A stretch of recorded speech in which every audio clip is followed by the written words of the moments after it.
Hi friends, అలా welcome to our channel. ఈరోజైతే పిల్లల కోసం లంచ్ బాక్స్లోకి 2 నిమిషాల్లో ఇలా వెజిటేబుల్ ఫ్రైడ్ రైస్ అయితే ప్రిపేర్ చేశాను. ఇప్పుడైతే మీకు చూపిస్తాను. ఇక్కడైతే రైస్ అయితే ముందే ఉడికించుకొని ఉంచుకున్నాను. ఇది మామూలు రైస్తోనే చేస్తున్నానండి. ఈరోజైతే స్టవ్ వెలిగించుకొని ఒక బౌల్ పెట్టుకొని అందులోకి 2 టేబుల్ స్పూన్ ఆయిల్ వేసుకోవాలి, 1 టేబుల్ స్పూన్ బటర్ వేసుకోవాలి. ఇదైతే మంచిగా వేడైన తర్వాత అందులోకి కొద్దిగా జీలకర్ర, కొంచెం మసాలా దినుసులు వేసుకోవాలి, కొద్దిగా జీడిపప్పు వేసుకోవాలి, 2 యాలకులు, 2 లవంగాలు, ఒక చెక్క, కొద్దిగా అంతా జీలకర్ర వేసుకున్నాను. ఇవి వేసిన తర్వాత అవి చిటపట్లాడిన తర్వాత ఒక మిక్సీ బౌల్లోకి ఒక టమాటా, 2 పచ్చిమిర్చి, కొంచెం వెల్లుల్లి రెబ్బలు, కొద్దిగా జీలకర్ర వేసుకొని దాన్ని అయితే ఇలా పేస్ట్ చేసుకున్నాను. ఆ పేస్ట్ని అయితే వేసుకొని ఇదైతే మంచిగా పచ్చివాసన పోయేంత వరకు వేయించుకోవాలి.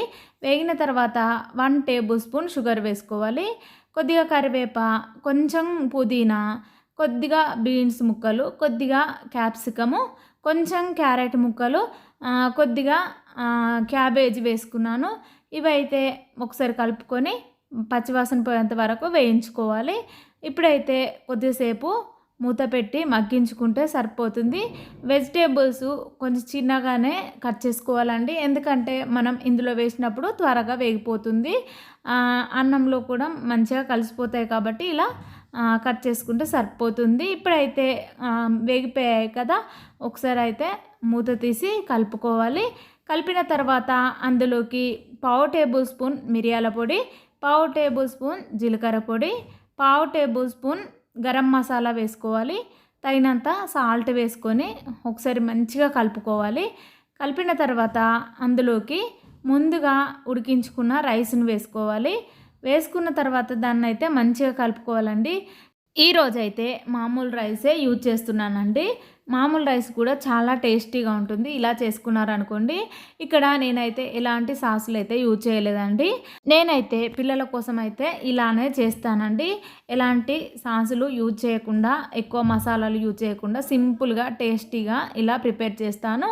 ఇక్కడైతే కొద్దిగా ఉల్లిపరక అయితే వేసుకోవాలండి. ఇవైతే వేసిన తర్వాత మంచిగా ఒకసారి కలుపుకోవాలి. ఈ రైస్ అంతా మంచిగా కలుపుకున్న తర్వాత కొద్దిగా కొత్తిమీర వేసుకొని ఒక 5 మినిట్స్ హై ఫ్లేమ్లో పెట్టుకొని ఇలా మంచిగా రైస్ను కలుపుతూ మగ్గించుకోవాలండి. అలా మగ్గించుకున్నాం అనుకోండి చాలా టేస్టీగా ఉంటుంది. ఇప్పుడైతే రైస్ అయితే రెడీ అయింది. ఇంతటితో ఈ వీడియో కంప్లీట్ అయింది. మీకు నా వీడియో నచ్చిందనే అనుకుంటున్నాను. మీకు నా ఛానల్ నచ్చినట్లయితే లైక్ చేయండి, కామెంట్ చేయండి, సబ్స్క్రైబ్ చేయండి.